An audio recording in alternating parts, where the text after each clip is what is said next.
You ever wonder why, in this noisy world where everyone seems to be shouting about what's right and wrong, there's something so quiet yet so powerful about Buddhism? I mean, think about it.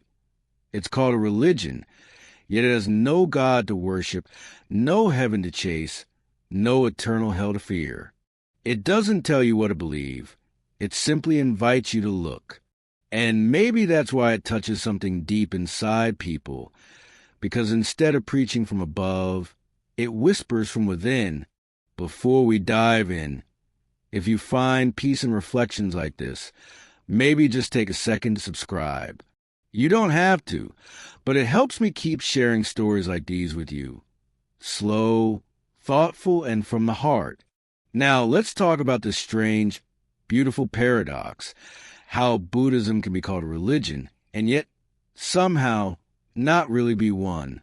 You see, when most of us hear the word religion, we picture temples, rituals, or a god sitting somewhere beyond the clouds. But the Buddha never asked for that. He didn't call himself divine or special. He was just a man, someone who suffered, questioned, searched, just like the rest of us. His journey wasn't about worshiping something outside of us, but about waking up to something already inside. He once said the mind is everything. What we think, we become. Maybe that's what makes Buddhism so different. It starts not from belief, but from awareness. When you think about it, that's kind of comforting, right? Because it means you don't have to believe to begin. You only have to notice. Notice your thoughts, your habits, your pain. Buddhism doesn't tell you to run from your suffering. It asks you to sit with it gently and see what it's trying to teach you. The Buddha's message wasn't a commandment. It was a conversation, like sitting down with an old friend who looks you in the eye and says, "Hey, you don't have to keep running." And maybe that's why people from so many different cultures, with so many different beliefs, still find something familiar in his words. Because it's not about gods or rituals. It's about being human. There's a story I love, not an old scripture, just a simple image of the Buddha holding up a flower. He didn't say a word, but one of his disciples smiled as if he understood. That moment wasn't about rules or philosophy. It was about silence and presence, about seeing beauty exactly as it is. Maybe that's the essence of what he taught, that sometimes truth doesn't need to be spoken. It just needs to be seen. In many ways, the Buddha's life was a quiet rebellion against what people thought religion should be. Back then, there were priests, rituals, and sacrifices. People believed holiness meant ceremony. But the Buddha turned inward. He said liberation wasn't something someone could grant you. It was something you could discover by knowing your own mind. No blind faith. No promises. Just practice. Just honesty. And you know what's beautiful? He didn't say, "Follow me." He said, "See for yourself."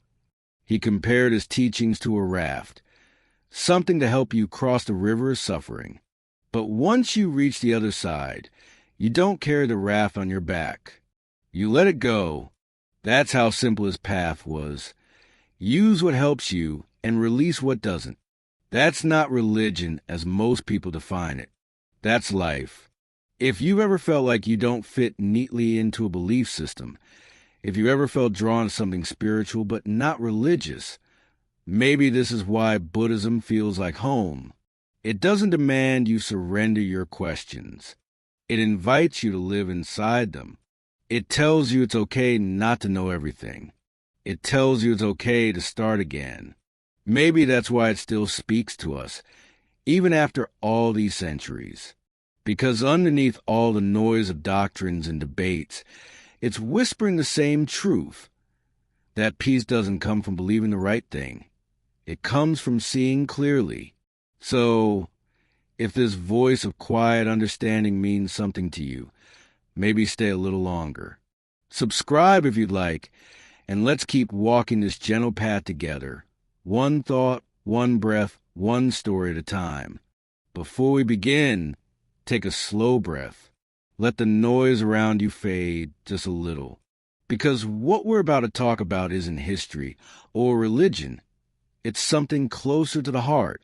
And if you ever find moments like this grounding, maybe consider subscribing so we can keep sharing these quiet spaces together.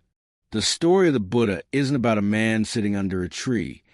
It's about a human being who got tired pretending that everything was fine. Siddhartha was born into comfort, into a world built to keep suffering out. His father made sure he saw only youth, beauty, health, and joy. But one day, life found its way in an old man, a sick man, a dead body. And in that moment, something inside him cracked open. He realized that no amount of comfort could protect him from life's truth, that everything changes, that nothing lasts, that even joy carries a shadow of loss. Maybe you felt something like that before. That quiet ache when you realize the things you thought would make you happy can't quite fill the space inside. Maybe it's after success or a breakup or a loss. That moment when you whisper to yourself, there has to be more than this. That's where Siddhartha began.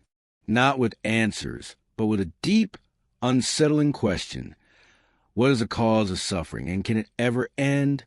So he walked away from his palace, from his title, from everything that was supposed to matter. It wasn't a rejection of the world. It was a search for what's real beneath it. He tried everything: meditation, fasting, renunciation. He pushed his body to the edge, believing that maybe truth could be found in pain. But eventually, he collapsed, exhausted, realizing that neither pleasure nor self-torture could set him free. There's something very human about that realization, isn't there?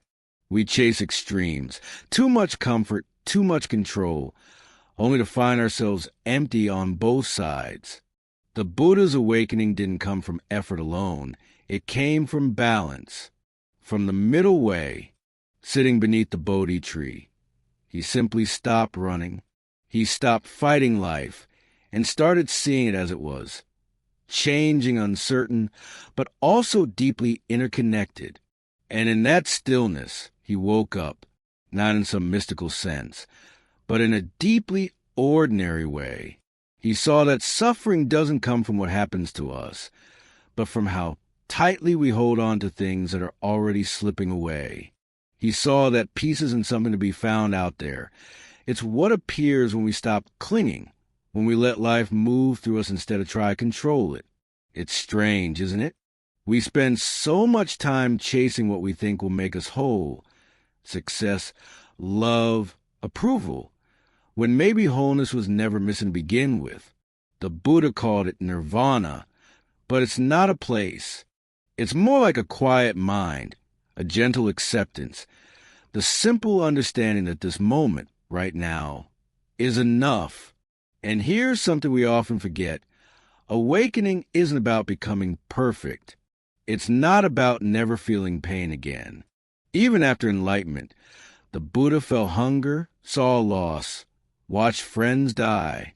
The difference was he no longer ran from it. He met everything, joy, sadness, fear, with the same soft awareness. That's what it means to be awake, to live without turning away. Maybe that's the lesson for all of us. That peace isn't waiting in some distant future after we've fixed ourselves or found the answers. It's right here, in the breath we're taking now, in the small pauses between our thoughts. We don't have to be saints to find it. We just have to stop long enough to see. So as we continue this journey, maybe just remember this. The Buddha's path didn't begin with faith. It began with honesty, with a man sitting quietly under a tree, realizing that nothing in this world could complete him, and in that moment of surrender, he finally became whole. If that touches something in you, if part of you feels ready to stop running too, then maybe stay a little longer. Subscribe if you'd like, and let's keep walking together through these stories that remind us Maybe peace was never far away. Maybe it was right here, all along. There's something beautiful about silence after awakening. It's not empty, it's full. When the Buddha sat beneath that tree, after his awakening, he didn't rush to tell anyone. He just stayed there quietly for days, maybe weeks, not because he didn't want to share it, but because he realized, how do you put something like truth into words? How do you explain to someone that the thing they're chasing is already here inside them? Sometimes wisdom feels too simple to be believed, but the world has a way of calling us back. And one day, he stood up, took a deep breath, and decided to speak. Not to everyone, just to 5 old friends.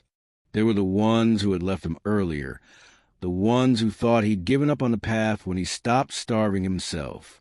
They were still searching, still struggling, and when they saw him walking toward them, they almost turned away. But there was something different about him, a stillness, a light in his face that wasn't pride or power, just peace. And when he spoke, they listened. That's when he shared what we now call the first teaching, or the turning of the wheel of Dharma. But really, it was just him trying to explain what he had seen. That life, in its beauty and its pain, moves in cycles. That everything we experience, joy, loss, fear, hope, is part of a pattern we can understand if we stop resisting it. He began with something simple. Life involves suffering, not as a punishment, not as something wrong, but as a fact of being alive. We grow old. We lose what we love. We don't always get what we want. It hurts. But the Buddha didn't say this to make anyone sad. He said it so we'd stop pretending it's not true. Because healing begins when we stop lying to ourselves. Then he said something that changed everything. That suffering has a cause. It doesn't just appear out of nowhere. It grows from craving, from holding on too tightly to the way we think things should be. The more we cling, the more we suffer. But if we can understand that craving, if we can loosen our grip, even just a little, there's freedom waiting on the other side. And that's the third truth, that freedom is possible. He called it nirvana, the end of grasping, the cooling of the fire inside. Imagine a candle flame going out. Not because it's been blown away, but because the fuel is gone. That's peace. Not running away from life, but no longer burning from it. Finally, he offered a path, 8 simple human steps. Not rules, not commandments, but a way of walking to the world with clarity, compassion, and balance. Right understanding, right intention, right speech, right action, right livelihood, right effort, right mindfulness, right concentration.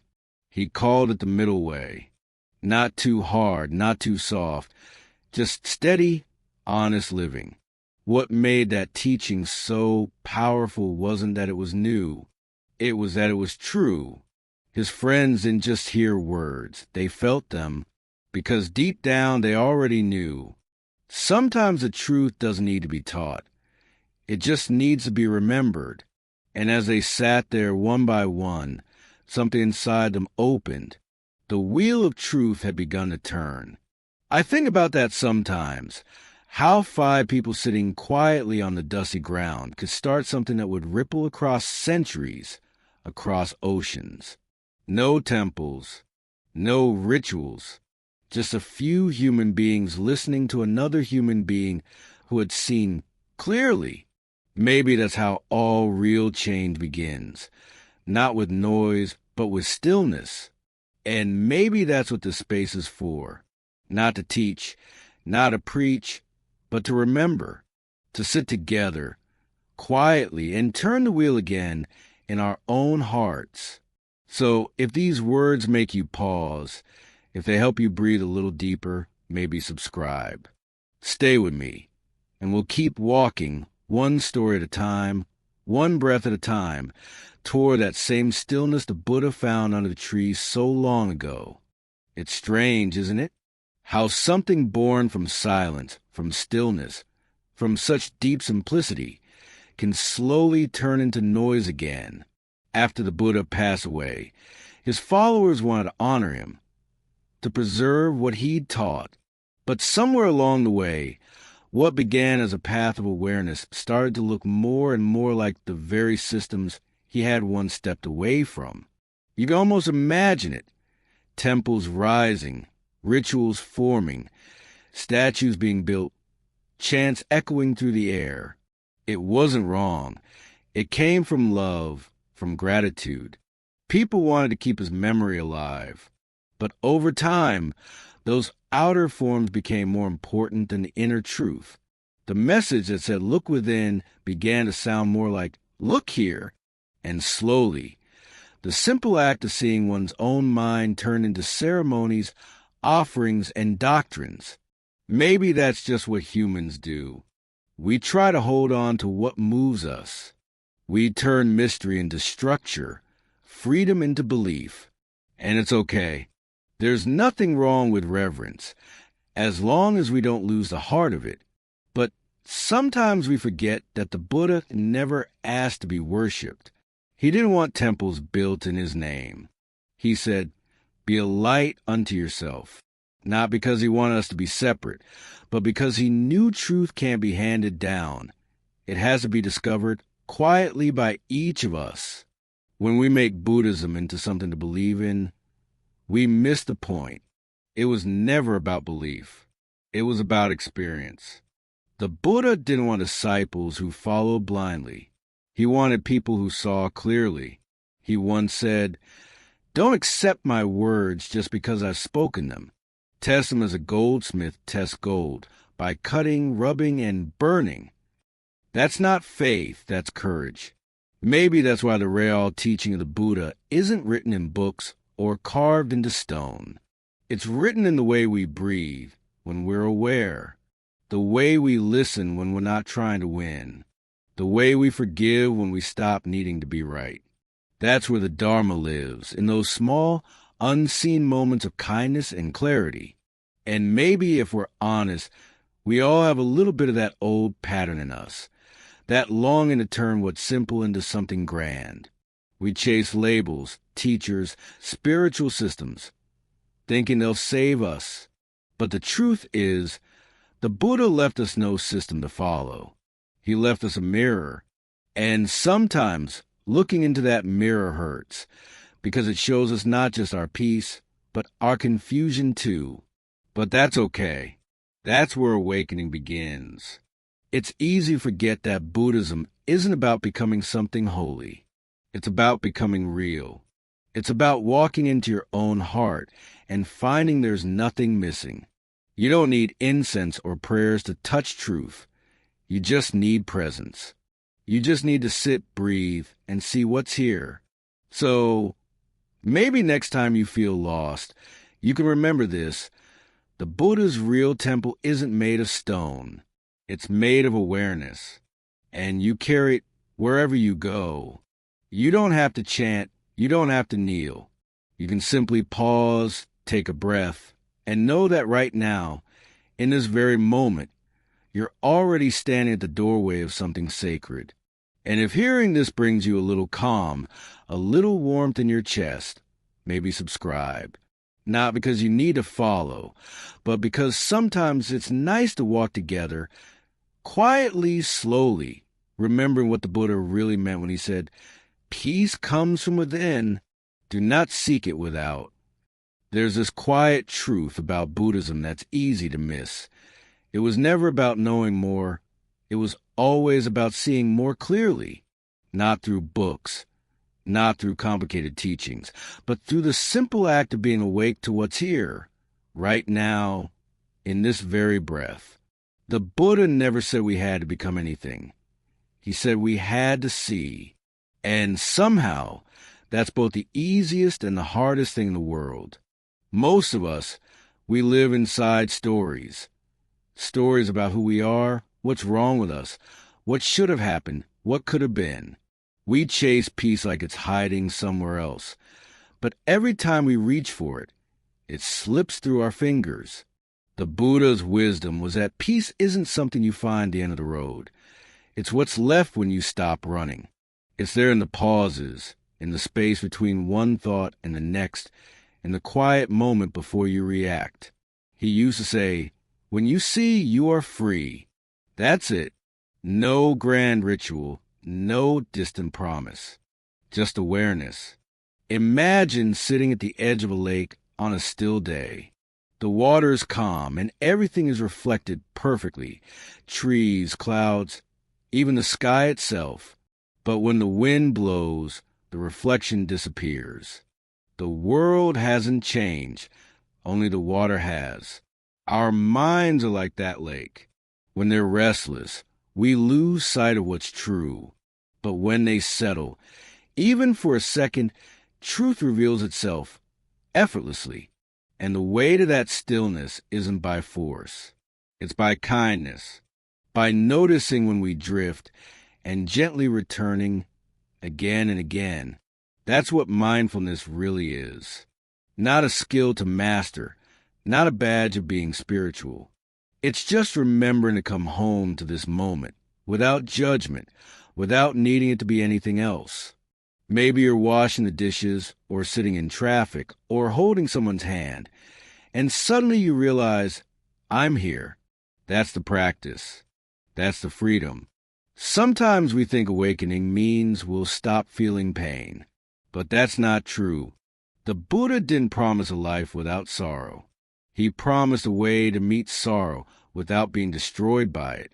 He showed us that the mind can hold pain the way the sky holds clouds, without losing its vastness.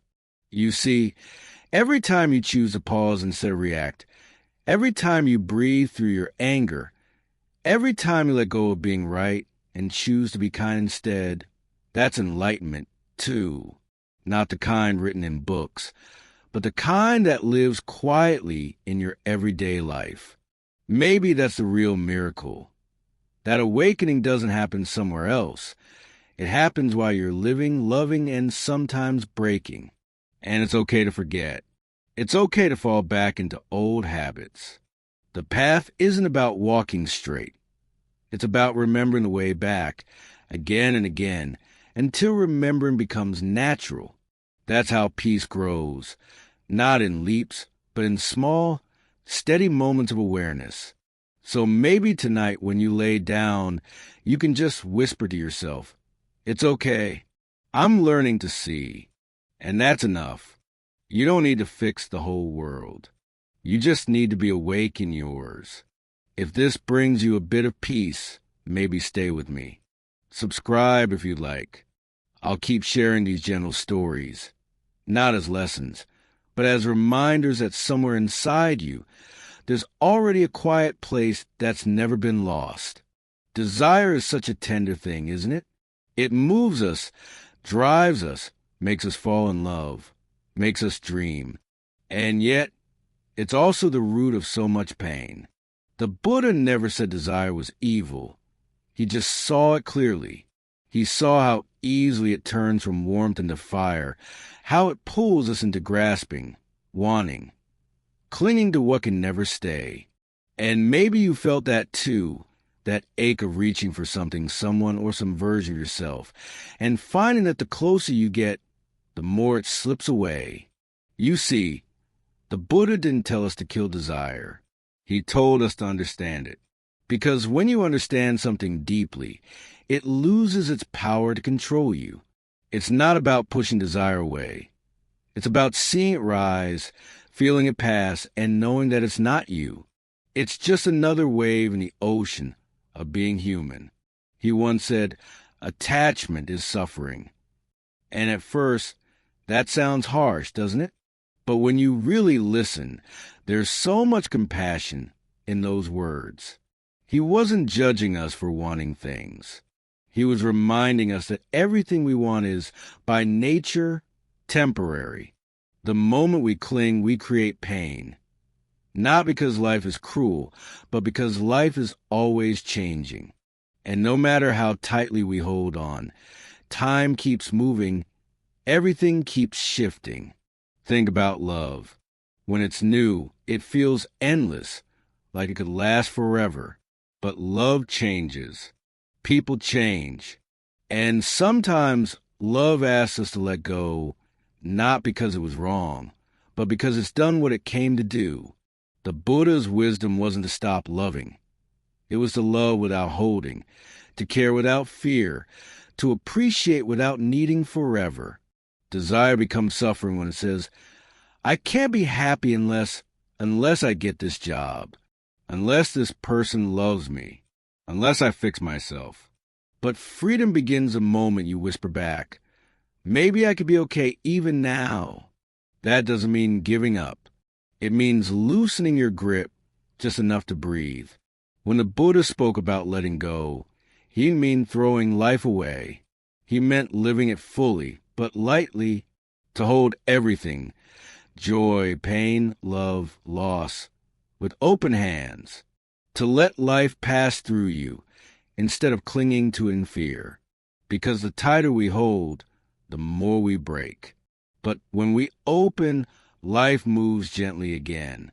Maybe you've noticed that when you stop fighting for control, even for a moment, there's a quiet relief that appears. That's the heart of Buddhist freedom. It's not about owning nothing. It's about nothing owning you.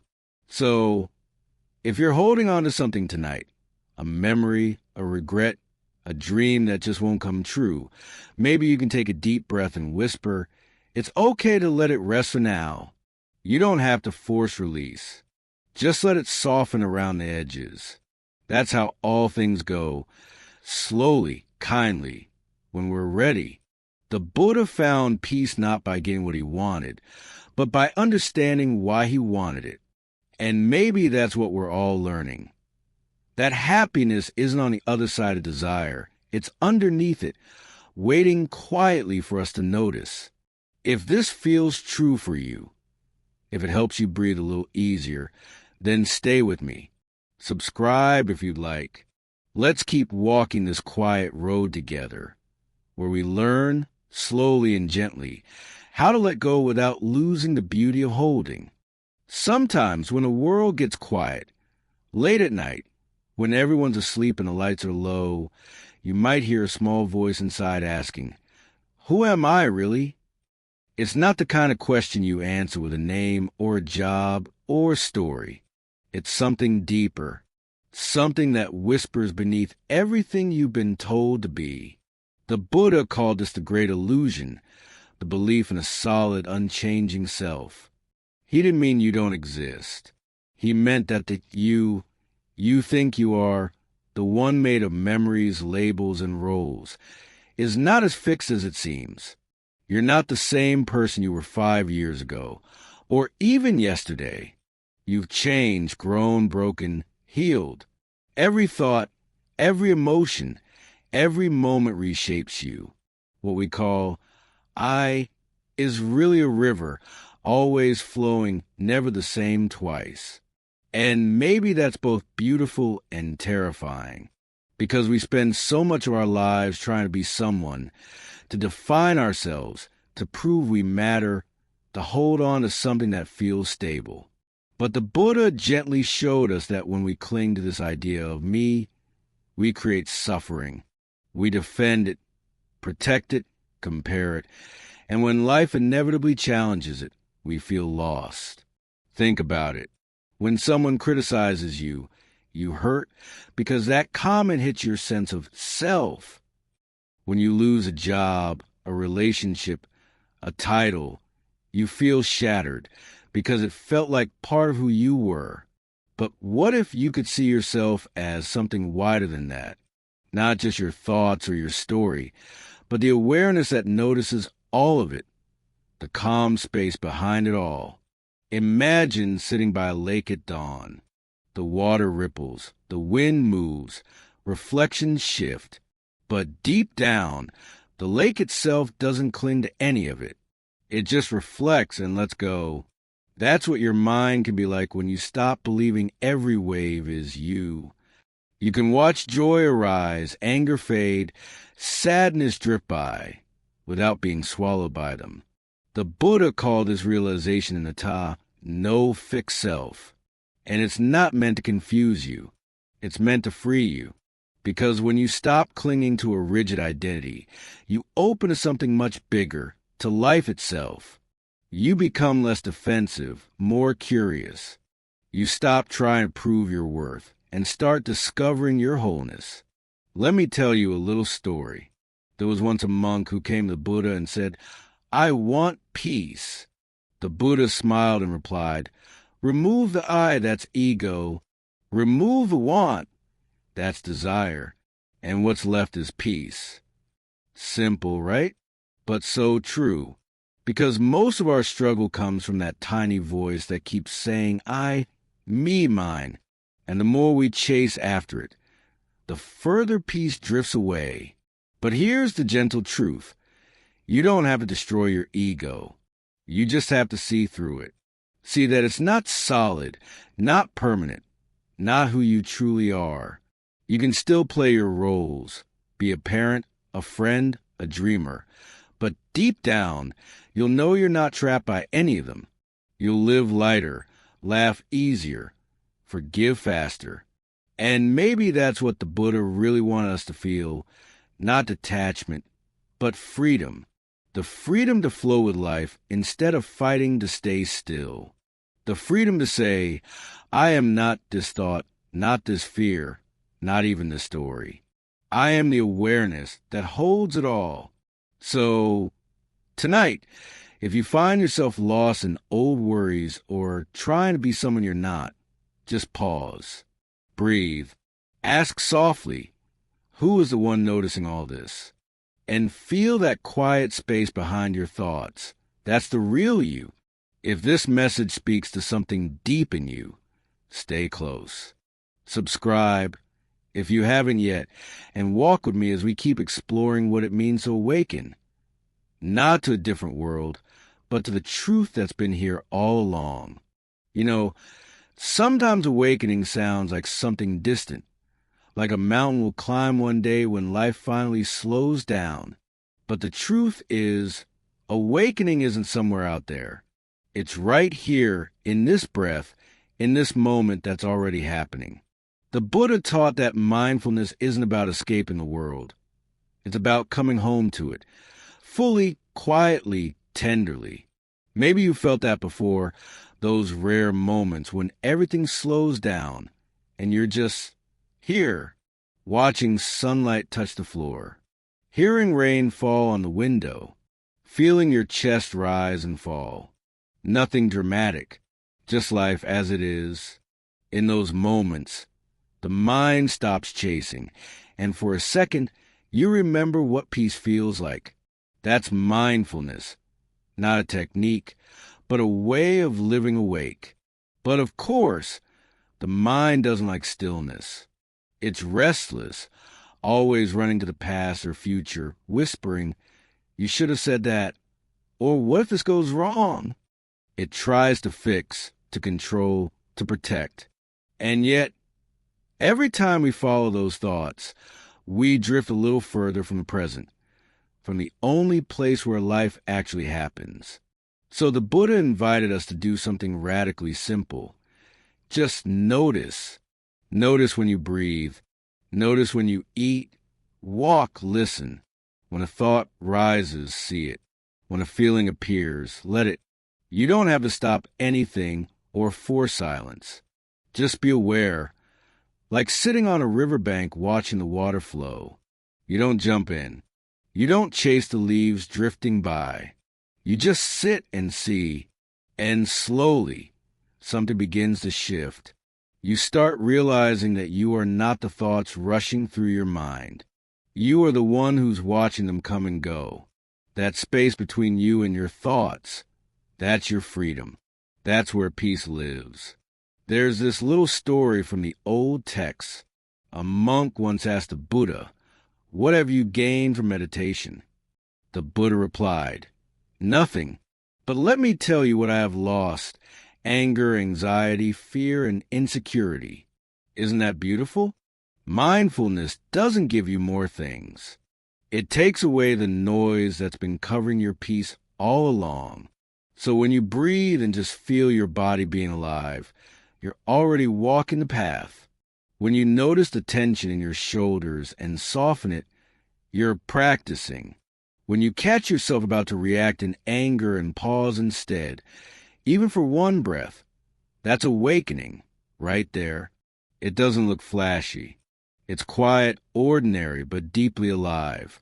And maybe that's why mindfulness feels like coming home. Because you stop trying to become someone else. You stop running. You finally meet yourself. Not your story, not your image, but the raw experience of being here. And you realize maybe for the first time, that piece isn't something to find. It's something to remember. So, as you're listening now, take one slow breath. Feel it fill your chest. Let it go. Feel how the world moves through you. Breath, heartbeat, sound. This is your life. It's been waiting for you to notice it. And if this gentle way of seeing touches something in you, I'd love to keep walking together. Subscribe if you haven't yet, and let's keep exploring what it means to live awake. One simple, mindful breath at a time. You know, one of the hardest truths to accept, yet maybe the most liberating, is that suffering isn't a punishment. It's a teacher. The Buddha never promised a life free from pain. What he showed us was that pain doesn't have to destroy us. It can open us, soften us, even wake us up, but only if we stop running from it. Think about it. Every time life breaks your heart, something in you cracks open, and through that crack, light can enter. It doesn't happen all at once. Sometimes it's slow, raw, messy, but there's a quiet beauty in that process. Because what if the moments you call broken are actually the moments you start to become real?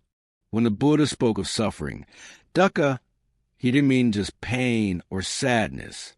He meant the deep unease that comes from clinging to what we want and pushing away what we don't. It's the tightness in your chest when things don't go your way. The heaviness when you try to control what's beyond your reach. The ache when you can't accept what is. But here's the thing. Suffering doesn't come from life itself. It comes from our resistance to life. Imagine holding on to a rope while someone pulls from the other end. The tighter you grip, the more it burns. But the moment you let go, the pain stops. Life works the same way. The more we cling to control, to people, to how things should be, the more we suffer. And yet, when we finally loosen that grip, even just a little, something miraculous happens. Peace starts to return. It doesn't mean giving up or pretending not to care.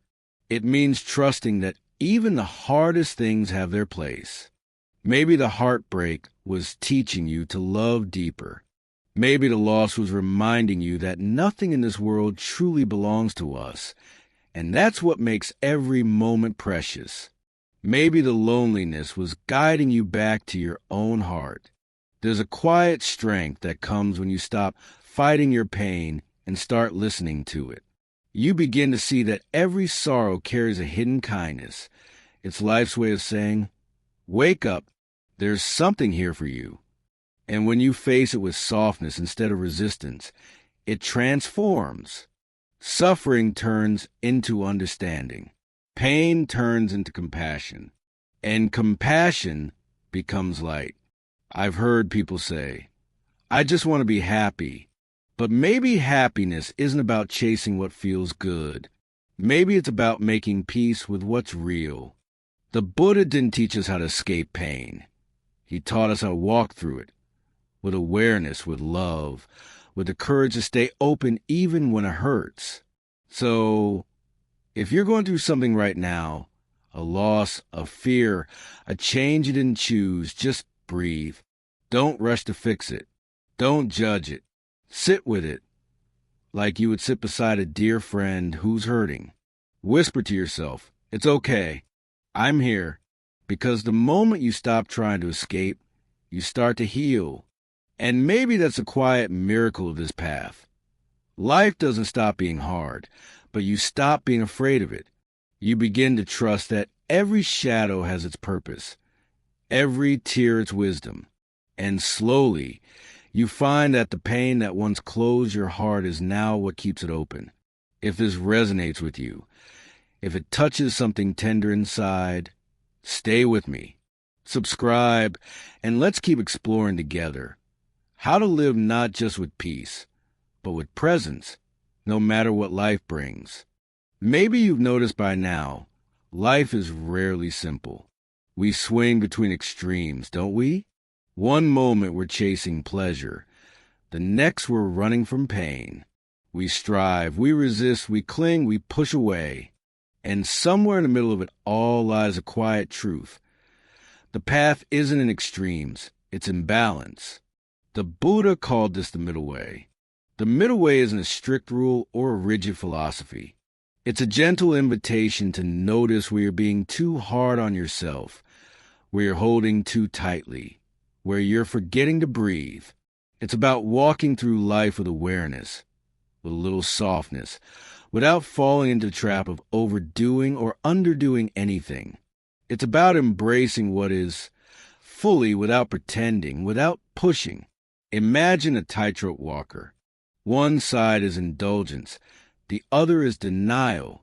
Step too far one way, and you fall. Step too far the other, and you fall again. But right in the center, with careful attention and calm breath, you can move forward. That's the middle way. Not about avoiding life, but about moving through it gracefully. And it's not just about balance with external things. It's balance inside, in your mind and heart. Feeling anger? Observe it. Don't let it consume you. Feeling joy? Enjoy it without clinging. Feeling fear? Breathe without fleeing. Every moment is a chance to practice this gentle art of living. The beauty of the middle way is that it's personal. No one can tell you exactly where your center is. You find it through small acts. Pausing before reacting, listening before judging, breathing when you feel rushed. Every moment you choose awareness over habit, softness over resistance, you're walking that path. And maybe this is why Buddhism still speaks to people today. It doesn't demand you believe something you can't feel. It doesn't ask you to worship. It doesn't hand you rules that make life heavier. Instead, it offers a quiet hand, saying, walk with me, notice what's real, live gently, and everything will fall into place on its own. You don't need temples. You don't need chants. You don't need someone to tell you the way. The way is in the ordinary, washing dishes, walking the park, holding a loved one, sitting quietly with your own breath. The middle way transforms these simple moments into a life of depth and freedom. And as you go through your days, maybe remember this. The world will always pull you to extremes. Hurry, worry, fear, desire. But the middle way invites you to pause, to notice, to find that quiet space inside where nothing needs to be fixed, nothing needs to be achieved, nothing needs to be perfect. And in that space, you are free. So maybe take a breath now. Feel it fill your chest. Let it go. Let your shoulders soften. And know quietly that this path, the path of awareness, balance, and gentle presence, has been here all along, waiting for you to walk it moment by moment. If the series has touched you, even a little, maybe subscribe. Walk with me through these whispers of truth as we explore together how to live lightly, fully, and awake, one breath, one moment at a time.